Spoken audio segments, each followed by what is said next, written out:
noite de hoje, tá, vocês vão ter o prazer de ouvir falar do Dr. Amaury Godinho, neurocirurgião, coordenador da neurocirurgia do Grupo Santa de Hospitais. Por favor, Amaury, pode subir ao palco. Olha só, vou apresentar agora o Jader, fisioterapeuta. Tá? O Jader tem vários projetos, ele atende também, tá, numa clínica no Lago Sul. Depois ele vai falar um pouquinho de cada local que ele atende, sobre o trabalho que ele faz, que é um trabalho extremamente interessante, diretamente ligado com o tema da nossa palestra de hoje. Então, por favor, subindo ao palco, Jader Mendonça. Então, gente, quem vai começar a falar agora um pouquinho sobre dor lombar? Doutor Amaury. Por favor, doutor Amaury. Boa noite, gente. Eu vou tentar falar para vocês, assim, eu me esforcei bastante para tentar preparar essa aula de uma forma que eu pudesse transmitir essas informações e, assim, de uma forma mais didática possível. Muito bem. A experiência de dor lombar é uma frustração muito grande, principalmente para vocês, né, que pelo que o Wesley me falou, são frequentadores de academia, tal, gente que tem uma vida muito ativa, e de repente você tem que parar tudo por conta de uma dor inusitada que surgiu de repente, e às vezes sem motivo nenhum. É uma frustração muito grande, é uma situação de desafio. Poxa, o que está acontecendo comigo? O que eu fiz de errado, né? E eu vou tentar esclarecer um pouquinho sobre como é que essas coisas acontecem, por que acontecem e se realmente a gente tem que ter essa preocupação toda, né? Bom, tentando caracterizar a dor lombar, a dor lombar é uma dor que é uma dor na região posterior, né, nas costas, abaixo do gradil costal, ela pode se irradiar até a base das coxas, e isso é o que caracteriza uma dor lombar. Ela pode ter um início espontâneo, ela pode estar relacionada com atividade física, ela pode surgir depois de algum trauma, quando a gente consegue reconhecer isso, pode ser súbita, surgir de repente, pode ser insidiosa, aquela dorzinha que vai se instalando e vai progredindo com o passar do tempo. De intensidade, ela pode ser caracterizada como uma dor leve, aquela que você consegue conviver bem, uma dor moderada, que já está incomodando, que já atrapalha as suas atividades habituais, e aquela dor intensa, que realmente é incapacitante. E a apresentação da dor lombar, ela pode ser uma dor contínua, aquela que você convive com ela o tempo todo, e dor lombar que se manifesta em crises. A pessoa tem períodos que está muito bem e períodos que ela tem crises de dor. Caracterizando dor lombar como, assim, pelo tempo de instalação, pelo tempo de dor. Então, dor lombar aguda é aquela que dura até 6 semanas.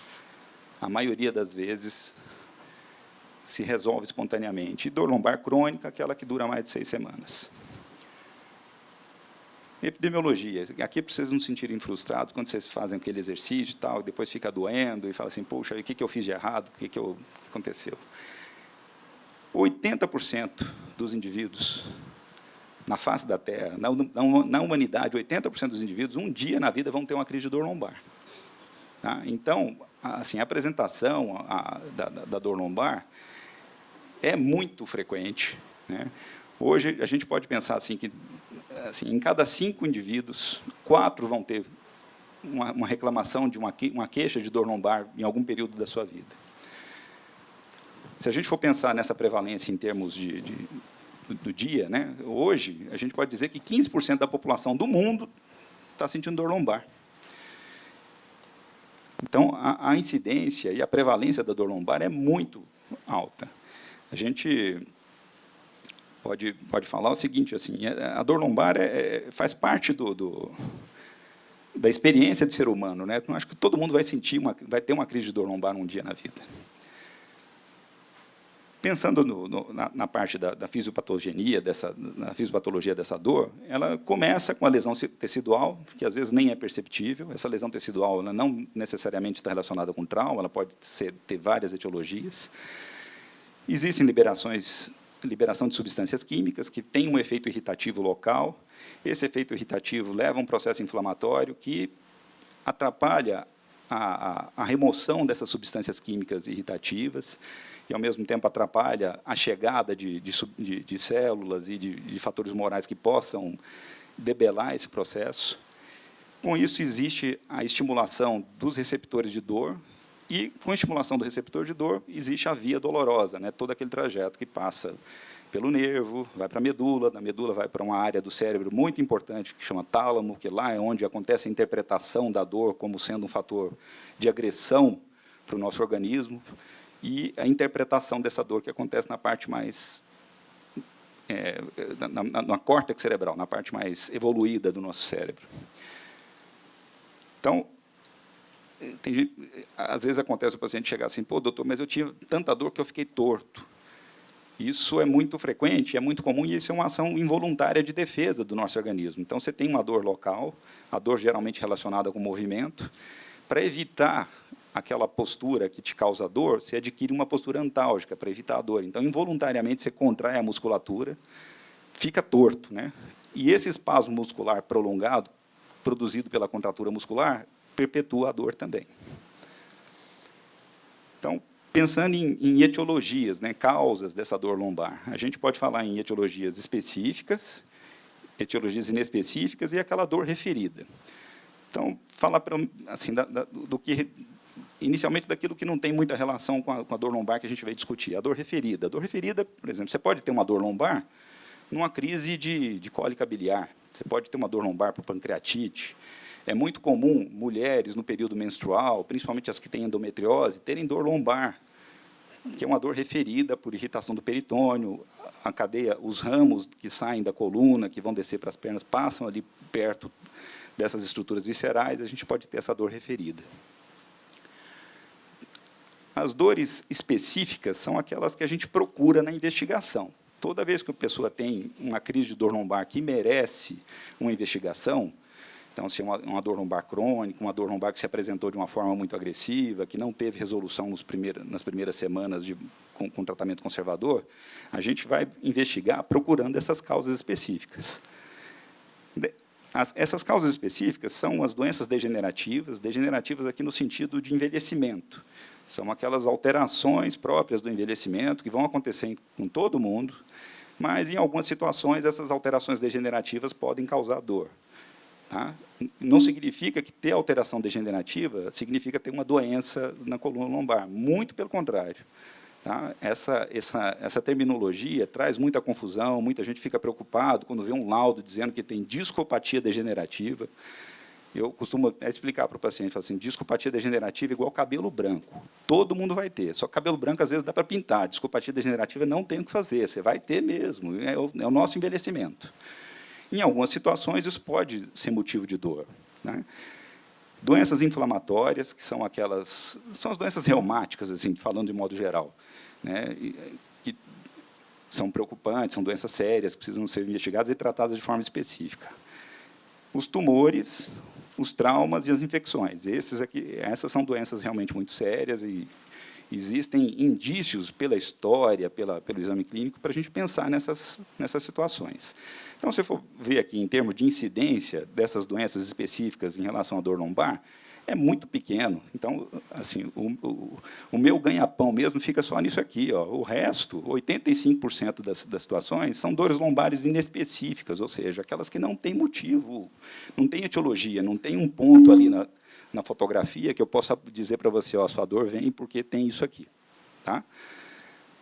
Então, aqui, somando isso aqui, a gente vai ter em torno de 5%, 7% das causas de dor lombar tem um nome. A maioria das vezes são dores inespecíficas. Existem essas situações que a gente chama de situações de alerta, né? São os red flags, né, descritos na literatura mundial. Então, são situações que, quando o paciente tem essas características, a gente deve dar uma atenção maior e investigar até com mais profundidade.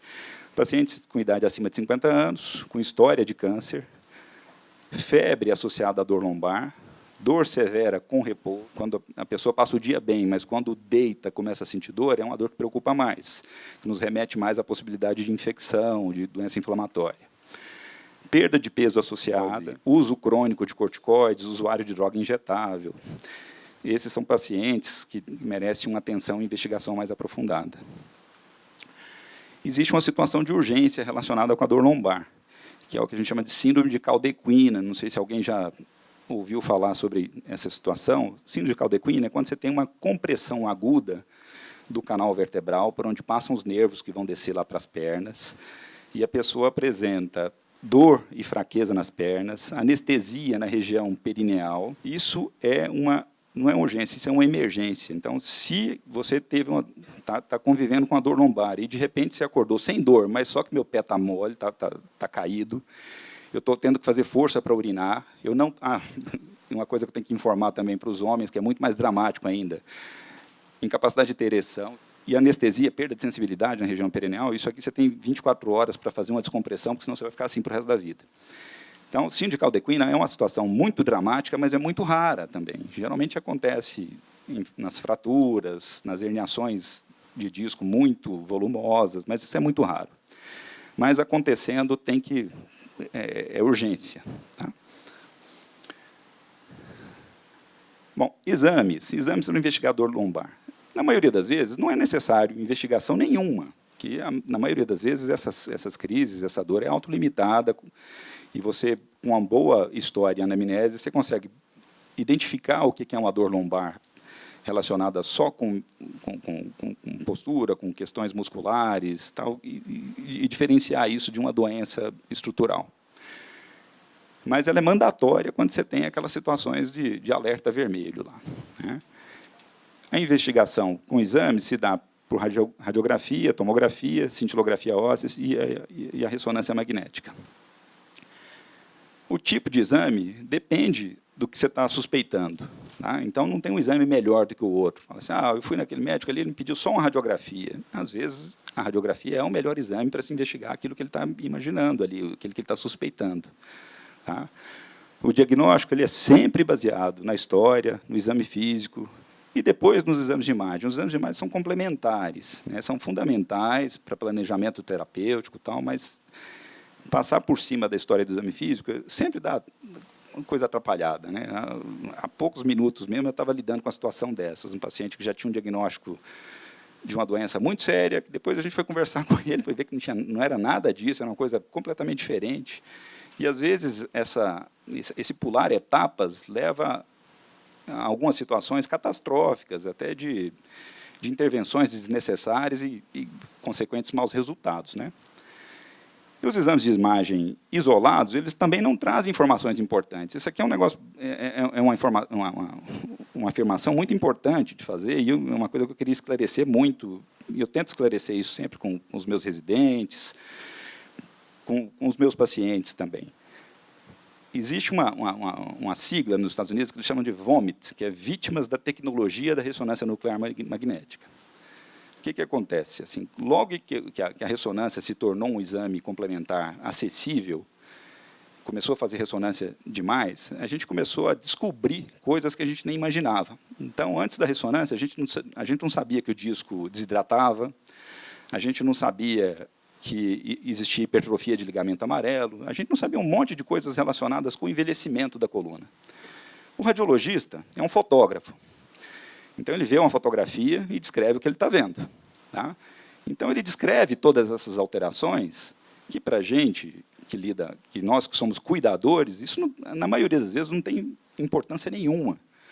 E, infelizmente, até por malformação, às vezes até, não sei, já aconteceu, e eu acho que hoje em dia acontece menos, mas logo no início do evento da ressonância, acontecia de muito paciente ser operado porque tinha um disco preto, sendo que aquilo ali era uma coisa completamente natural, que não tem relação nenhuma, na maioria das vezes, com a queixa dos pacientes. Então, as vítimas da tecnologia da ressonância, né, são esses pacientes que, por uma superinterpretação, uma supervalorização do exame, acaba, em detrimento do exame clínico, da história do paciente, acaba sendo vítima de um cuidado excessivo que pode levar a consequências muito ruins. Então, por exemplo, raio-x. Para uma avaliação de deformidade, não tem exame melhor do que o raio-x. Não adianta você pedir ressonância para um paciente que tem escoliose. Não vai te trazer informação nenhuma. O raio-x é o melhor exame. A tomografia, em casos de fratura, ou quando você precisa avaliar a qualidade mineral óssea, tal, não tem exame melhor do que a tomografia. Então, é um exame imprescindível em situações de trauma, né? Melhorando a qualidade de imagem, a gente tem informações em 3 dimensões, que então traz muita informação importante, mas ela fica deficitária quando você quer avaliar partes moles. Então, quando você precisa avaliar partes moles, você precisa ver a medula óssea, você precisa ver gordura, você precisa ver o canal vertebral, você precisa ver a cauda equina, a medula, os discos, não tem exame melhor do que a ressonância. Então, numa situação, você fala assim, bom, então o exame mais completo é a ressonância. Mas, por exemplo, uma ressonância dessas pode passar despercebido uma fratura. A interpretação de exame, aquilo que eu falei para vocês, né? Um exame como esse, ó, ele pode ser, se for olhar o exame isoladamente, você pode dizer, bom, esse cara provavelmente deve estar sofrendo muito, porque tem uma coluna retificada, tem protrusões discais, os discos estão desidratados. Mas essa aqui é a minha ressonância, né? Eu não sinto nada, tive crise de dor lombar uma vez na vida, faço atividade física 5 vezes por semana, tenho uma vida muito ativa, não tenho queixa. Mas já vi muito paciente com ressonância como essa aí sendo operado. Bom, prognóstico. Como é que evoluem essas crises de dor lombar? 50% das crises se resolvem espontaneamente com 2 semanas. Tá? 90% das crises vão se resolver com 6 semanas. Agora, o complicado é a pessoa que faz atividade física regular, que está naquele pique todo, fica 6 semanas esperando para melhorar a dor, né? O cara fica, poxa... A duração e a intensidade das crises não tem relação com a etiologia. Não é porque sua dor é a pior dor que você já sentiu na vida que você tem um câncer. Tá? Então, às vezes, essa ansiedade é muito grande, e com as pesquisas na internet, né, que as pessoas fazem, pô, minha dor tem essa, eu acho que eu posso ter uma coisa... E é muito comum a gente ver gente muito ansiosa chegar no consultório porque fez uma consulta meio equivocada, achando que tem uma coisa mais séria. Então, duração e intensidade não tem relação. A dor é uma experiência muito subjetiva, a gente não tem como quantificá-la. Então, aquela dor que, às vezes, analisando um caso, você fala, pô, esse cara está exagerando, não era para estar sentindo tanta dor assim, mas a experiência é dele, ninguém sente o que ele está sentindo. 30% dos acometidos vão ter crises recorrentes. Então, a pessoa que tem a primeira crise de dor lombar, ele pode... depois, evoluir com crises recorrentes, ter crises de dor. Assim, a maioria das pessoas tem uma crise na vida e passa, depois ele pode ter uma outra crise esporádica, mas tem gente que evolui com essa cronicidade. Tratamento conservador. Tratamento conservador se baseia, basicamente, utilizado medicações e o auxílio complementar da fisioterapia, da acupuntura, das medidas de tratamento para analgesia. Né? Na fase aguda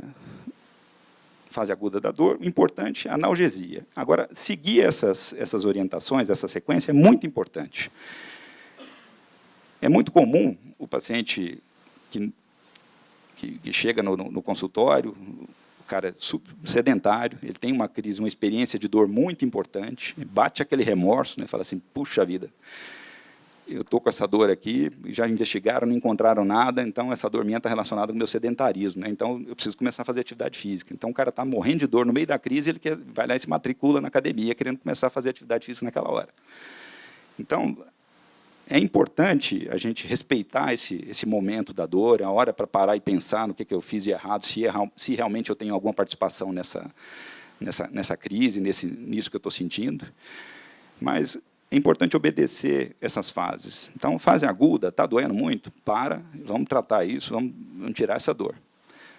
Na fase de transição, está melhorando a dor? Então, vamos preparar para a reabilitação, né? Vamos fazer reabilitação para melhorar a sua condição, para que você tenha condições depois de entrar nessa prevenção secundária, que é o mais importante. Você não quer ter crise de dor mais? Então, fortalecimento muscular, flexibilidade, condicionamento cardiovascular. Atividade física durante a crise é uma coisa que também se pergunta muito, assim, principalmente vocês que provavelmente são muito ativos, né? Então, durante a crise, eu tenho que parar de fazer tudo, eu tenho que fazer repouso absoluto.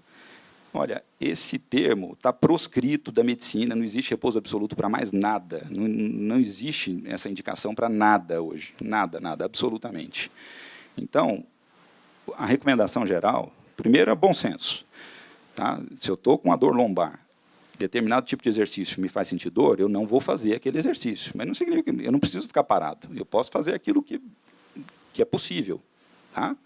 Muda a sequência de exercícios, pede orientação para o professor, acho que isso é muito importante. Peça orientação, continua na atividade física que for possível. Se tudo que você estiver fazendo está te causando dor, para. Né? Mas isso é muito difícil de acontecer, muito raramente. Então, usar o bom senso, evitar aquilo que te causa dor, E a recomendação geral, então, permaneça ativo, mas evite o que causa dor. Se as coisas não estão resolvendo, existe ainda, antes dos tratamentos mais agressivos, a gente sempre estabelece uma hierarquia de tratamento. A gente tenta sempre resolver o problema da forma mais simples possível. Se as coisas não estão se resolvendo, aí a gente vai passando para etapas mais agressivas. Então, isso é da minha prática, né? Então, o paciente não melhorou com tratamento conservador, existe ainda as opções das injeções. Essas injeções são as infiltrações, né? Que o pessoal diz.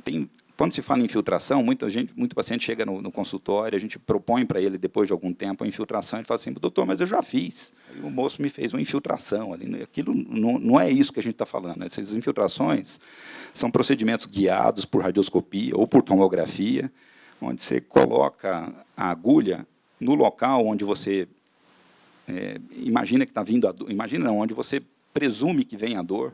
Então, por exemplo, uma dor que tem origem no disco, você vai fazer uma infiltração no local por onde existe o conflito da raiz com o disco. Se a dor tem origem na faceta articular, você vai infiltrar a faceta articular.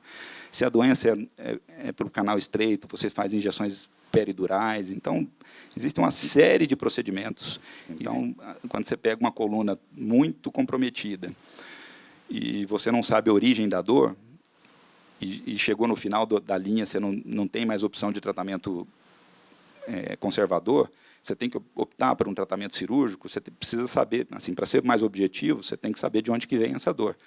E a injeção serve para isso também. Você põe a agulhinha no lugar onde você imagina que é a dor, aplica o anestésico, melhorou a dor, é aqui que vem o problema. A dor crônica já é uma complicação, são aqueles pacientes que continuam tendo dor, né? É uma experiência muito complexa, né, que tem uma íntima interação entre fatores físicos e psicológicos. Isso é muito óbvio, né? Assim, a sensação de impotência em função da dor acaba trazendo problemas muito sérios do ponto de vista emocional, e existe um ciclo vicioso nessa interação de dor com psiquismo, né? Então, quanto mais tempo você convive com dor, mais o seu humor fica mais comprometido. Quanto mais tempo que você está convivendo com humor deprimido, mais dor você vai sentir. Por aí vai. Na dor lombar crônica, quer dizer, o mecanismo é o mesmo, só que ele se perpetua aqui a nível da interpretação que se faz ali no tálamo. O que acontece na dor crônica? Existem algumas teorias, né? A teoria de sensibilização das vias dolorosas. O que acontece? A pessoa, por algum motivo, talvez genético, uma coisa que a gente ainda não tem muito bem caracterizado, mas ela tem uma propensão a sentir mais dor do que o normal. Isso é a característica dos pacientes que têm fibromialgia, que têm dor miofascial crônica. E esses pacientes eles sentem mais dor do que o normal. Então, um estímulo doloroso que para você é tolerável, para eles é muito exagerado. E perpetua-se a dor nessas situações. E o mecanismo de facilitação. Facilitação acontece quando você tem um estímulo doloroso e você convive com esse estímulo doloroso durante muito tempo, e aí vai acontecer uma facilitação das vias sensitivas dolorosas, quer dizer, a transmissão dessa informação de dor se dá por atividade elétrica.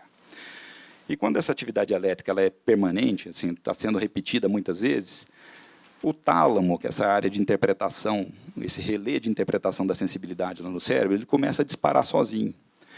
E aí você tira... Vou dar um exemplo clássico aqui. O paciente tem uma hérnia de disco, mas ele morre de medo de operar.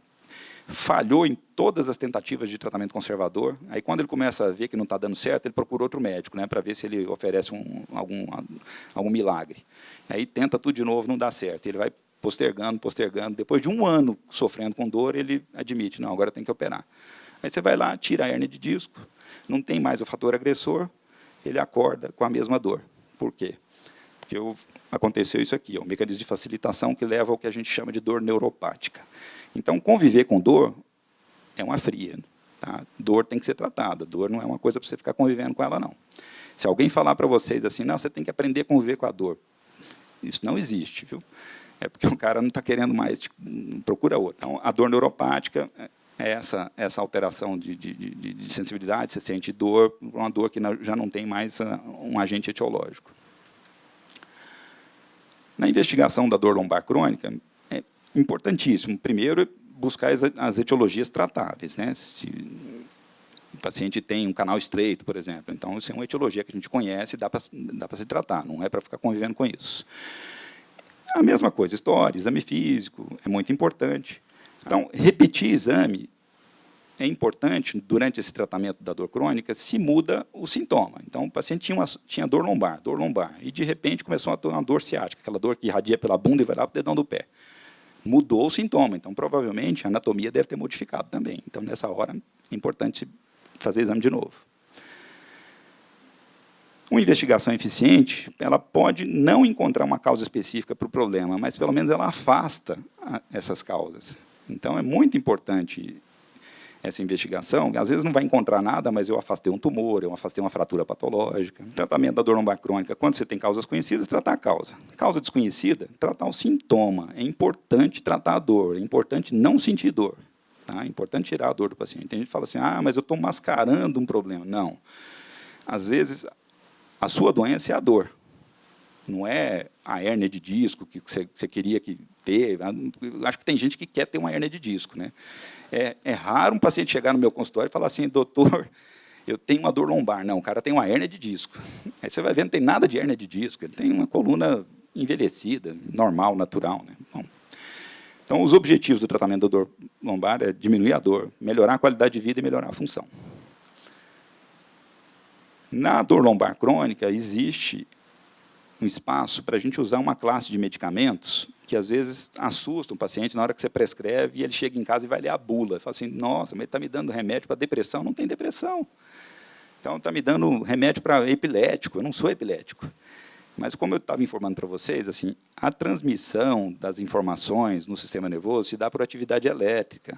Então, quando você tem uma atividade elétrica que está perpetuamente causando esse sintoma, a estabilização das membranas neuronais pode ser uma forma de controlar uma dor crônica. Então, usar essas medicações, isso aqui é um ótimo recurso para o tratamento de dor crônica, não é analgésico, não é remédio que você toma na hora que você tem dor, mas isso pode ajudar muito no tratamento da dor crônica. Atendimento multiprofissional nessas situações de dor crônica, então, é imprescindível. Não adianta a gente querer, eu, médico, querer tratar sozinho, porque eu não vou ter bom resultado. Então, falei demais já, vamos deixar para a gente conversar mais, então, tirando as dúvidas. Obrigado. Opa, obrigado, doutora Mauri.